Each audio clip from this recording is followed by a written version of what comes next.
का मुल्क है, 22 करोड़ आवाम का मुल्क है और एक जर्नल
मैं जाता हूँ फिर आप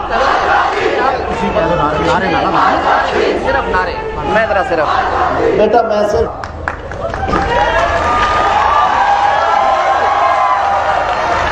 जर्नल जो 22 करोड़ आवाम के ऊपर, एक जर्नल 22 करोड़ आवाम के ऊपर हावी है, भारी है, या तो उस जर्नल को नीचे आना पड़ेगा या लोगों को ऊपर जाना पड़ेगा। तो ही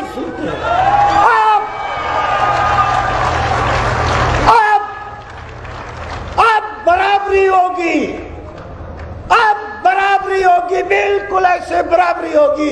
जनरल और पाकिस्तान के एक शहरी में कोई फर्क नहीं होगा।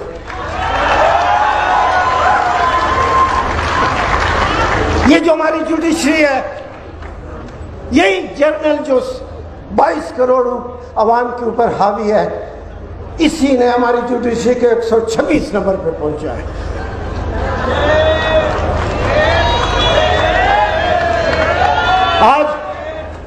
आज इस मुल्क में इंटेलेक्चुअल क्लास वो इस मुल्क से कब की खत्म हो चुकी है। इस मुल्क में अब कोई इंटेलेक्चुअल क्लास नहीं और इस मुल्क में कोई मिडिल क्लास दरमियान में नहीं रहा। तो आज इंटेलेक्चुअल क्लास नहीं है, तो जो ऊपर लोग बैठे हैं वो छोटे छोटे कद के लोग बैठे हैं।